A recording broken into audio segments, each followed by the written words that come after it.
All right. So what came up is I'm going to cook over here. I got to eat something, so I'm cooking. What came up is two things. One is I spoke about it. If you look at the videos, you identify that the officers have no clue what. And again, this is the big thing. This is why I told street officers, you say I'm a deputy marshal, and this is amazing, and FBI this, and you know, I said you're a street officer, and usually we have intelligence when we go in. We know what's going on, or to a certain degree. You have no clue. You go out on the street, you run code a million miles an hour, and you show up and you don't have a clue. Generally, I mean, sometimes you do, but so that's a very difficult job. I always tell them it's more important what you do than what I do, or any job I have in the marshal service. To tell you the truth, because it's just so important that responding to 911 calls, and so lacking any prior knowledge in most of the calls of what you're going to get into and who the person is.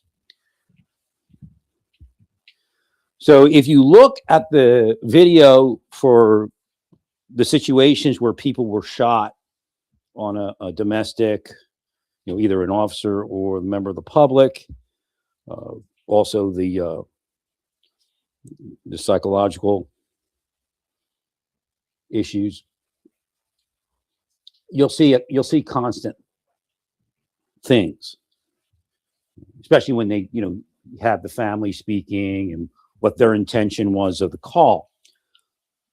So you have a hotline that a family can call if they believe a call could occur in the future.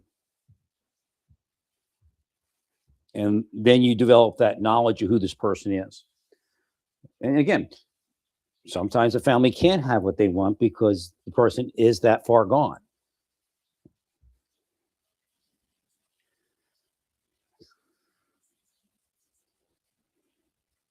For some reason, this thing using microphone.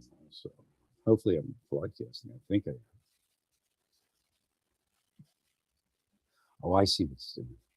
It was going through another program and then back through this one. Hopefully I'm being heard. It says I'm being heard. So you need to address those issues. Also, I looked real quick because I was going to try to do the 21-foot rule. I don't, it's not always called the 20-foot rule. But it's really civilian people. And they were running at each other, and different people were trying the scenario. So is it really 21 feet? And I said, no, sometimes it's further than 21 feet. Sometimes it's closer than 21 feet. Because in 21 feet, if the person's pretty studly, and he's got a samurai sword, they found that 21 feet was not enough. But they found in some other cases, 21 feet was sufficient. But again, when you're an officer and you're a police department, you have to have a standard. At what point do you train the officer that you're going to have to do something that might require you to shoot the person? So again, they had the luxury of being just civilians, and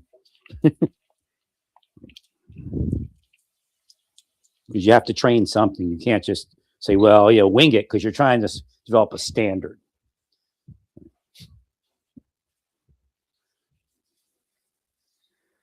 So again, try to look at the videos from both sides. That's what we're trying to do here. We're trying to, it doesn't always feel good to do the right thing, and somebody has to be an adult about it.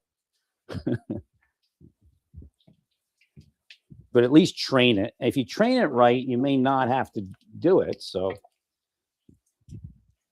the family calls in, they tell you about the person. You come to the scene and you know more about the person. And again, once they call, then you do a visit. Sometimes you don't even want to have your name tagged, so that even the band around your neck could set them off.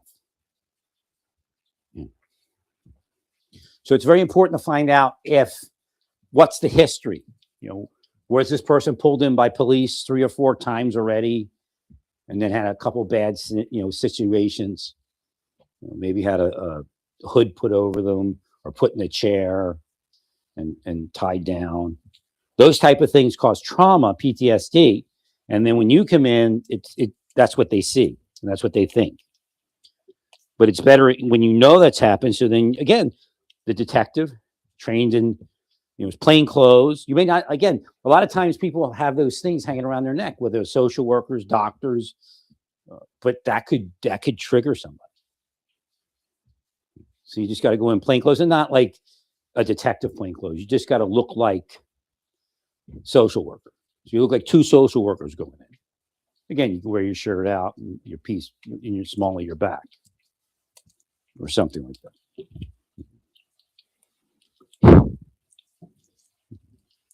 You like undercover.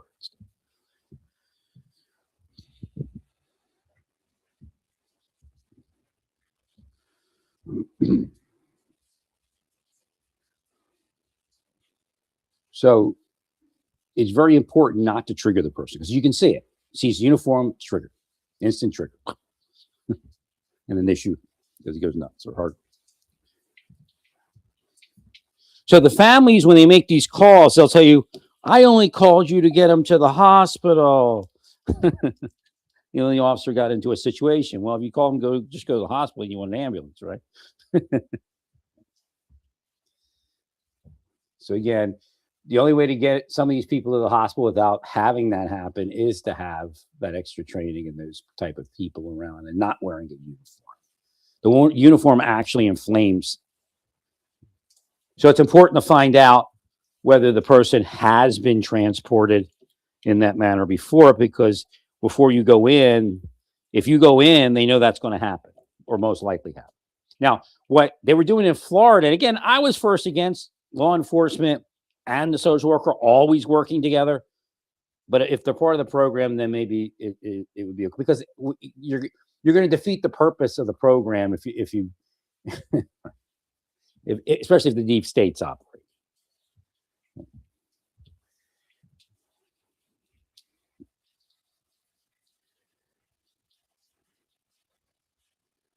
But in Florida, they were able to do things that worked, and it was working. So what was happening is they would get a call and they find out, oh, you're off your medicine. Do you need medicine? Oh, you need medicine? We'll get you medicine. And they go and they get, they talk to the person, like they say, like a bench. And then the person doesn't trigger.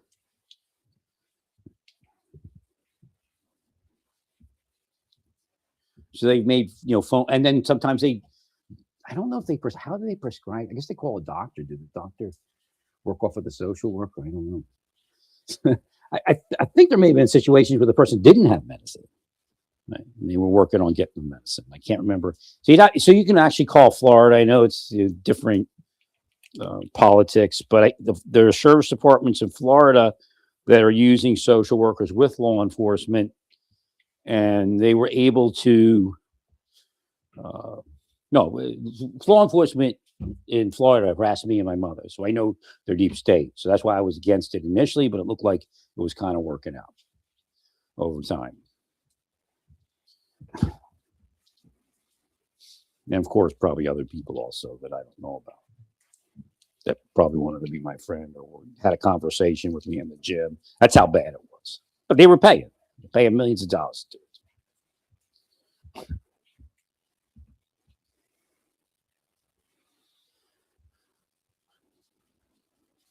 So again, it does work.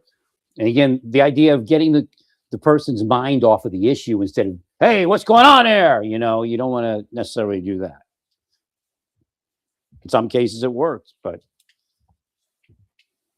what are you doing? Now knock it off, that kind of thing.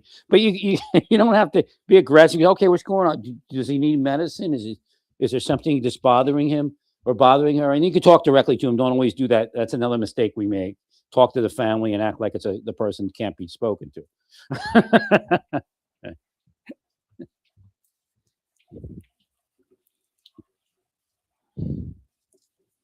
So you speak and change the thought process into something else.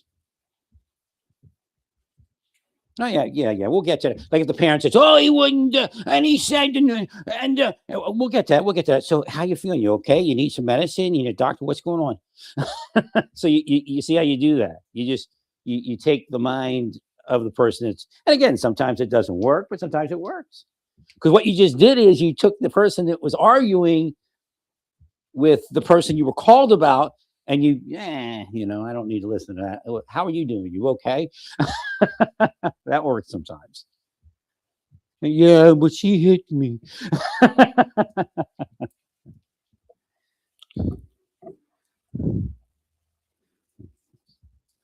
So again, there's a lot to it. It's just I don't want it to fail, right? And that's what happens a lot of times in my programs. They do it based upon some political thing, and then they fail. All right, just stay focused, stay